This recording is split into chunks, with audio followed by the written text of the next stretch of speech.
Welcome to episode 2 of The Lower Shelf, where complex issues meet common sense answers. My name is Autumn Keeling, and I will introduce each new episode. Today, Dr. John Shultz and Jacob Hanson continue their conversation about financial stewardship. Now, let's get to the episode. Hello, my name is John Shultz, and I serve as the pastor at First Baptist Church, Macclenny, Florida. I want to welcome you to another episode of The Lower Shelf, where complex problems meet common sense answers. Co-hosting with me is Jacob Hanson. Jacob's our next-gen pastor at First Baptist Church, Macclenny. I want to take a second to share how the name of our podcast arrived. I believe the Ramsey-Deb plan reduction is solid. And one of the things that Dave mentions often is getting the cookies down to the lower shelf is a common analogy that he uses to describe making financial advice, principles, goals as simple as they can be, as actionable as they can be, and accessible to everyone, regardless of their background. So that's the goal of this podcast, and that's why we chose the name The Lower Shelf, as taking complex issues and providing or trying to provide the simple answers to be able to address the needs of people. We're going to continue in the area of pulling the thread on finances. And I want to stay here because I do not believe that there's enough real teaching out there other than having the blessing of parents, which are just amazing, who mentor you, or you may have had a mentor who teaches you how to handle money before money begins to handle you. And college students, man, you just bombarded on opening days with credit card offers even before you arrive on campus. And when you're on campus, all of those credit card offers with particular limits. Children of all ages are bombarding their parents for money to be able to purchase impulse items. I remember years ago when our kids were small, their ability to go into the store, and you know what it's like when you come to that place where those impulse items are, and your kids bombarding you. I also remember our kids where Pam and I were talking together about issues, finance issues, and trying to reduce some spending, and there was an ad that was on the TV that our kids were familiar with, and it was the name of somebody, and it was called the Money Store. And I remember Pam and I talking about income, expenses, things like that, and from the back seat, all the way in the back of the Toyota van we had, one of the kids said, well, let's just call it the Money Store. You know, the power of commercials is great in the lives of our kids. YouTube, all of those things are powerful ways for kids to be able to try and get some information. I just wonder how many of our listeners are familiar with some newer online tools for families in the area of money, especially to instruct your children. Now, I'm not saying any of these are great or anything, but they're out there. There's an app called Greenlight. It's great for teens, balancing independence with parental oversight, allowing chores, spending on a debit card, saving and investing, or Busy Kid connects chores to earnings and offers a prepaid debit card, plus teaches about saving and basic stock market investing, or FamZoo. Functions as a virtual family bank, letting parents manage allowances, loans, and savings goals with prepaid cards. Bankaroo, a free virtual banking app for younger kids to track allowance or set up digital piggy banks to spend, save, and give. And iAllowance, I think is what it's called, is that free for tracking allowance, chores, and managing virtual savings and spending. I think these are great tools and could be if you work through them as parents, but I think they would work so much better, or I think they would be so much more beneficial if you would work together with your kids, or maybe even you work through these areas of having a clear cash flow plan or a budget in these tools that you would introduce to your children. Jacob, let me ask you a question. Are you familiar with any of these apps, or what do you think are the pros and cons of introducing these tools for teenagers or college students? No, I am not familiar with these. And as you and I were talking before we got on the show, there's a lot out there. Mm-hmm. It's definitely out there. I wasn't too familiar with them. I was more familiar with the common apps that our listeners, I'm sure, are familiar with: Cash App, Venmo, things like that, really, which are just for money sending or spending, but not to the extent that you've shared here when it comes to balancing, budgeting, planning, looking forward to financial future, saving. Wasn't too familiar with those. As you think about pros and cons to that, one of the things I would say, I know you'll share this a little bit later, but most of our students and children, they're going to be working on an electronic device. And so they're going to be using their phone, they're going to be using their tablet to look at that stuff. Here's what I would say, though. I think something can be said of when they get to physically see that money leave their hand, come out of their wallet, or get taken out of their piggy bank and get taken by the person at the cash register, and they say, your change is only $1 now, and they get that change back. So I think there's a little bit of, kind of tongue in cheek, but a little bit of pain when it comes to taking the physical dollars that they're going to take and spend, so they can actually see, oh, I'm losing money. I'm spending money when I do this, when I buy these things. So I don't necessarily know, maybe, but you may not get to see that tangible expense if you're using an online app type of thing. But here's what I would say in terms of the pro side. These offer something that is better than nothing. There's going to be a plan to spend. Someone has a plan to spend your money. And so either you can take advantage of that and you can plan ahead, or if you don't, you may end up making not wise choices when it comes to spending. So I would say, man, I think these are great if you're looking for somewhere to start. Yeah, I agree with you. I think there really is an emotional attachment or detachment that happens when you pull out your wallet or open up a purse or whatever, and you put actual money down. You feel it leaving you, where there are times I think that we just swipe a card or whatever, and we don't even know how much we spent. Unless we look at a receipt, and maybe we even put the receipt in our pocket and it gets washed and we have no clue what we spent. So I agree that these kinds of tools do separate you from any kind of an emotional detachment that can be there with money.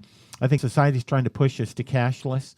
This helps in that direction, but man, I don't know. I'm the guy that likes to walk around and pay cash for things. There's no trail with it. So the question would be, what if we had a realistic budget that listed expenses that the family member incurred and then agreed upon a plan of income that could be earned for major chores? You'd list all of the projected expenses, clothes that would be extra clothes, additional items that the child would like other than what the family provides, and any other food expenses that are there other than what's being provided, and special events they'd like to do. And all these items would go into a cash flow plan or a budget.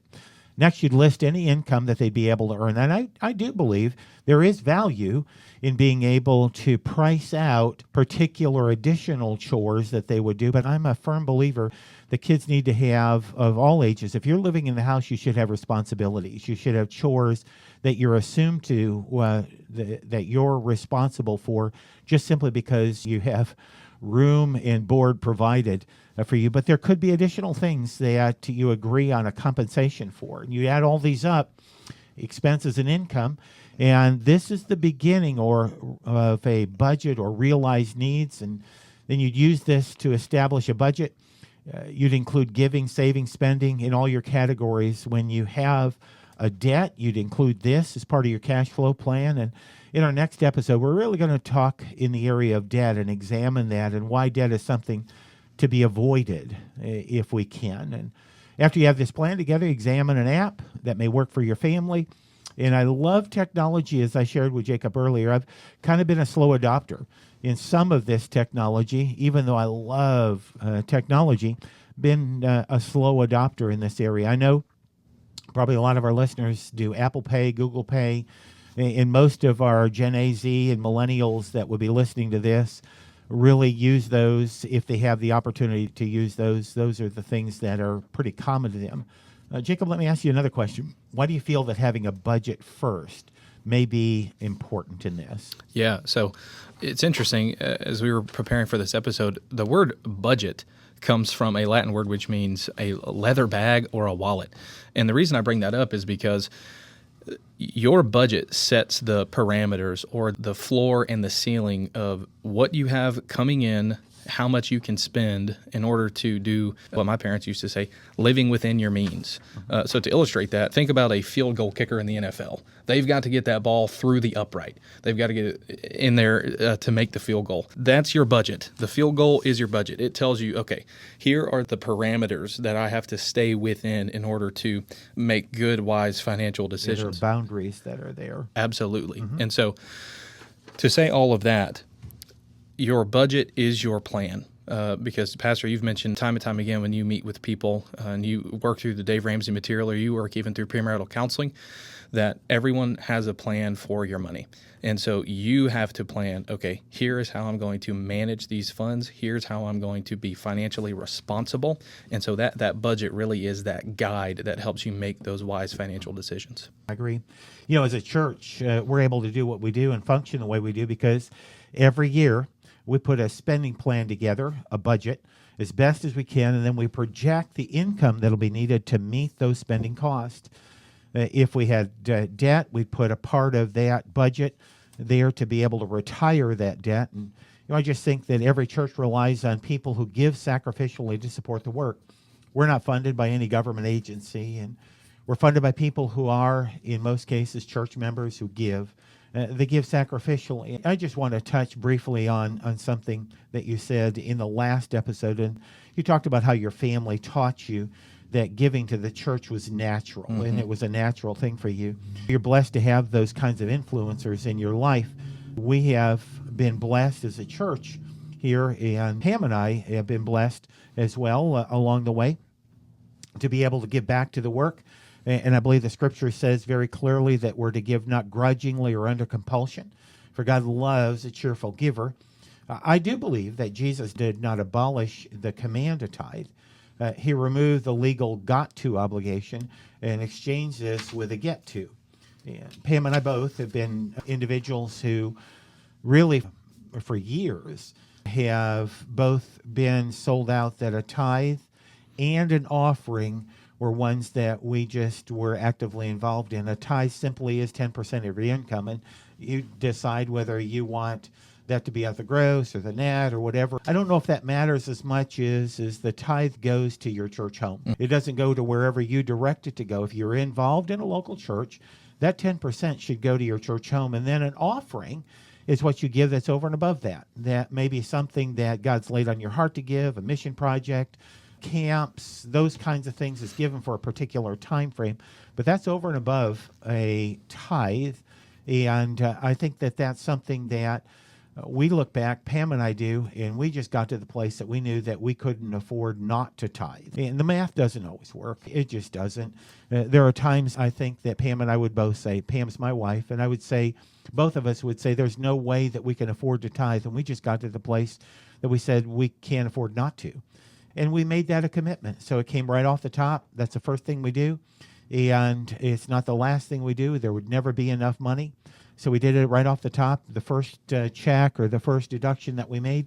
And you know what? God always meets the needs. And I think there's over and over and over again biblical principles to allow that to be off the first fruit of what we do. And then God takes care of the rest. And let me ask you a question, Jacob. I think that we live in such a materialistic world. How do you think that teaching our students in the area of giving and financial stewardship are one of those things that you can kind of lever? Sure. To touch base on what you're talking about with the tithe, man, as we examine the life and ministry of the early church in the book of Acts, that is the model that they set for us. They devoted themselves to the apostles' teaching. You can read that in Acts 2. And then when you get down to Acts 4, you look at what Barnabas was doing. And the scriptures tell us that he was being radically generous. And so that's really what we're driving at as we talk about tithing and financial stewardship. But as we focus that area more into our student ministry, one resource that I'm really stoked about coming out here in the near future, I was recently listening to an interview with Don Whitney, and some of our listeners may be familiar with him. If you're not, he's a professor at Midwestern Baptist Theological Seminary. He teaches in the spiritual disciplines arena, and he's got a classic book on the spiritual disciplines for the Christian life, and he is getting ready to release with the publisher an edition for students, for middle schoolers and high schoolers. And so one of the rhythms that we've built into our student ministry is on Sunday mornings, we will often study through a book of the Bible, whether that's Old Testament, New Testament, and then after we finish that, we will study a biblical theme. And so, man, as we finish out the Gospel of John here soon, I'm looking forward to getting our hands on spiritual disciplines for the Christian life and then really focusing in on that area of giving and tithing and financial stewardship. And like, we talked about on our first episode that when those areas come up in the scriptures where it talks about how Jesus gave of himself or that Jesus laid down his life willingly, man, we we take an advantage to talk about we give because Jesus gave.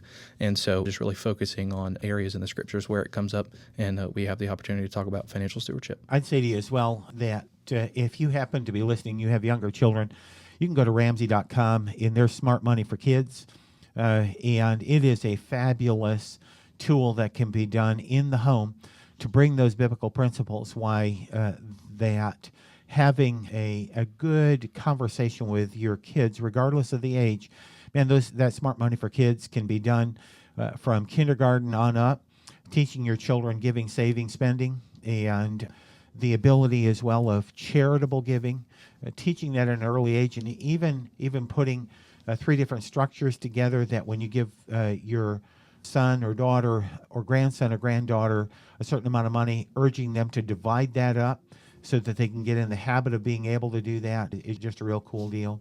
You know, I urge you, whether you're with or without children, to develop a cash flow plan or budget. They both mean the same thing. Sometimes people don't like the word budget because they think it's restrictive. But I'd just say to you that having a budget allows freedom to be able to direct the money wherever you feel that God is leading you to direct it in. We're going to provide a link to a simple budget form from RamseySolutions.com to the podcast. There are more categories that you'll need to put in than this simple budget will do. I'd also ask you to look at subscribing to Every Dollar. Every Dollar is an online tool that can help you to build a budget. This app allows you to not only build a budget, but you can link your spending safely to your bank accounts. And Every Dollar does it in a way that is safe. There's lots of security measures built into this. But you can then see what comes in and goes out of your account and be able then to put that together in a budget. Whatever you choose to use, whatever you choose to do, I think not having a plan isn't wise. Jacob, let me ask you a question. How can we help parents and students and all of our listeners understand the urgency of having a budget and teaching our children as early as they can to operate inside of this budget? Sure. One thing we want to press to our families and to our listeners is that your students, your children, they are already being taught, trained, and discipled on how to live in this world, and that would certainly include the way in which they spend their money. So the question is not when are they going to be trained, but who is going to train them. Absolutely. And so, man, I would press into that and say, families, you can establish that principle of being wise financial stewards, managing the funds that God gives you, and you establish that model in the home as early as you can. Yep. Hey, next week we're going to examine the area of debt and how important it is to get out of debt as quickly as you can. You know, you need to be able to learn to lever your greatest giving and wealth building tool, and that's your income. I want to thank you for joining us today for another episode of The Lower Shelf. I hope you'll come back and join us again. We hope that today's episode has encouraged you in your walk with Christ. The Lower Shelf is a ministry of First Baptist Church of Macclenny. To learn more about First Baptist Church of Macclenny, visit fbcmac.com, and you can also follow our ministry on Facebook and Instagram. Be sure to subscribe so that you don't miss an episode. Thanks for spending time with us on The Lower Shelf.